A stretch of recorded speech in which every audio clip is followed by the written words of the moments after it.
be live from the River Irwell with the latest on how residents are dealing with the aftermath of the storm, with their fears that the worst is still to come after heavy rains batter the city.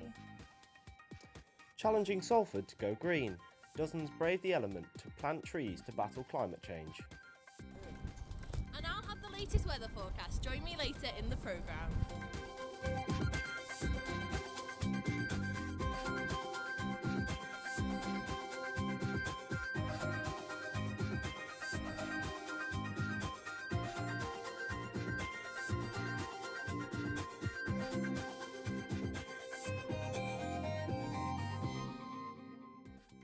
Hello and welcome to Salford Now. It's 3 o'clock. I'm George Bates. And I'm Katie Kitchen. But before we start the show, today is Love Your Pet Day. We would love to see your furry friends, so send in any photos you have on our Instagram, Twitter or Facebook at Salford Now.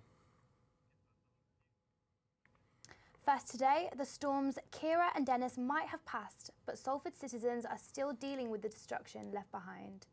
With a broken bridge and flooded passages, the residents around the Irwell worry for their safety. Our reporter David Poucher is there now with the latest. Yes, George, as you can see behind me, the water is dangerously close to the edge of the bank. Now, this isn't the first time this has happened. Back in 2015, local houses were completely flooded to the point where they were actually asked to move their property to the very top floor of their building because the ground floor and the garden surrounding were completely destroyed by water damage. Now, the ultimate fear here really is that history will repeat itself and the people will find themselves in the same situation as last time. Just 2 weeks ago, in fact, the water levels had risen to the level they're at now and come back down again. So the levels seem to be fluctuating as the weather continues to be unpredictable, especially off the back of Storm Dennis. No one knows how it will change as the weather continues to be unpredictable. Now, I've spoken to local residents who share their concerns that the worst is not behind them. I've never been flooding.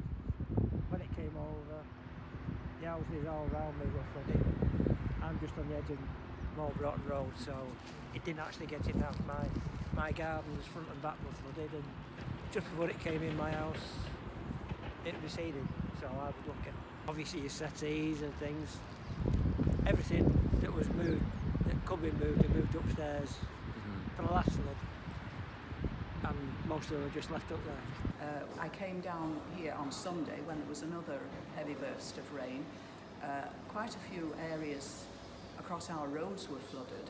I had to drive through standing water, and the underpasses that I used to get down into Salford were... The weather isn't due to improve over the weekend, and of course Olivia Mullally will be back with the full weather report later on in the programme. But for now, we'll have to wait and see if the River Irwell will break its banks again. Now, it might not seem like it with the weather over the past few days, but climate change is still on the city's agenda. Dozens of volunteers have been out planting trees as part of Go Green 2020. The scheme hopes to help make Salford a sustainable city. Jodie Smith got her wellies on to join the volunteers.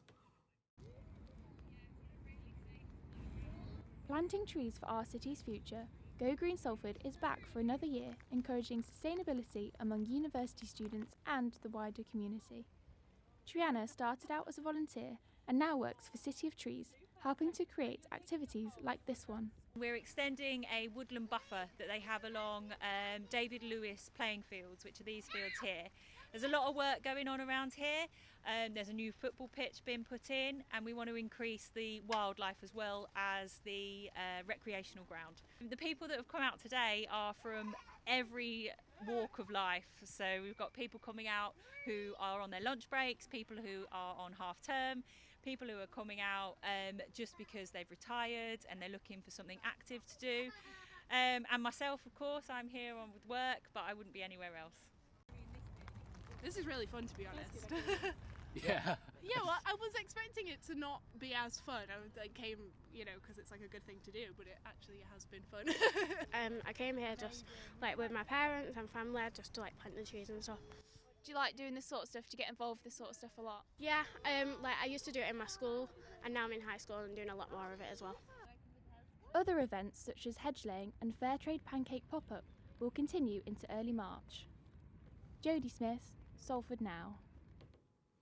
Wembley is calling again for Salford City after a dramatic penalty shootout win last night.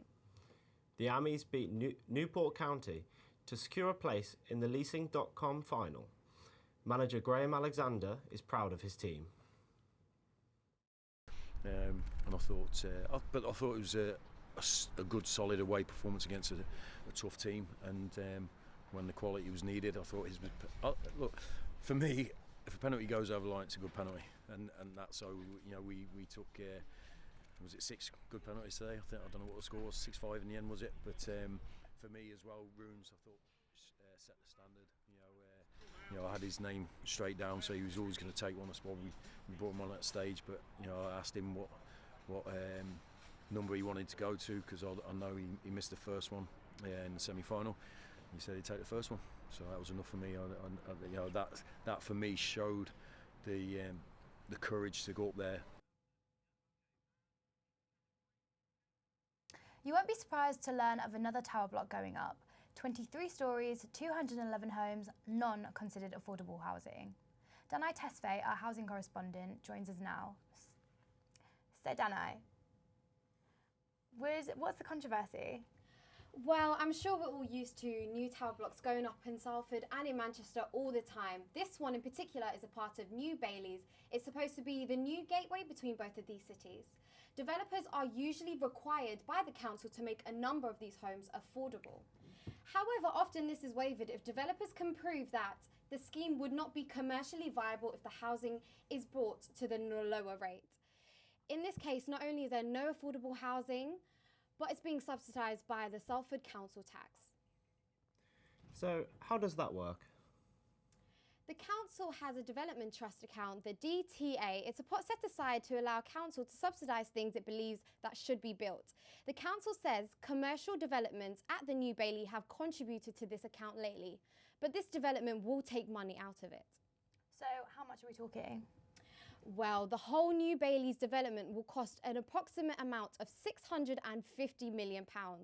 We've asked the council to confirm the costs of these buildings, however, we've not got a reply since. But the people behind it say it won't be viable without a subsidy which amounts to more than £4.7 million. And so the council is funding it, but still no affordable homes? Indeed, planning permission has already been granted for the development last October, and this proposal goes before the council next week. If all goes to plan, the building should start from next month. And the final irony is, along with the developer, Muse and finance giant Legal & General, the third party behind this development, Homes England, which is linked to the government's Ministry of Housing and basically exists to provide affordable housing. Thanks, Danai. Now we'll be having a sunny or a rainy week. Olivia Mullally has more on the latest weather forecast in Salford.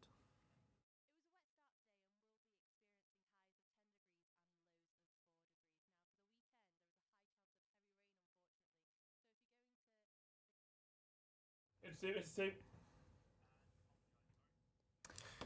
Sorry, Olivia. Today is National Love Your Pet Day. We asked you earlier to send a picture of your favourite pets. Thank you for sending us dozens of images. It was hard to choose from.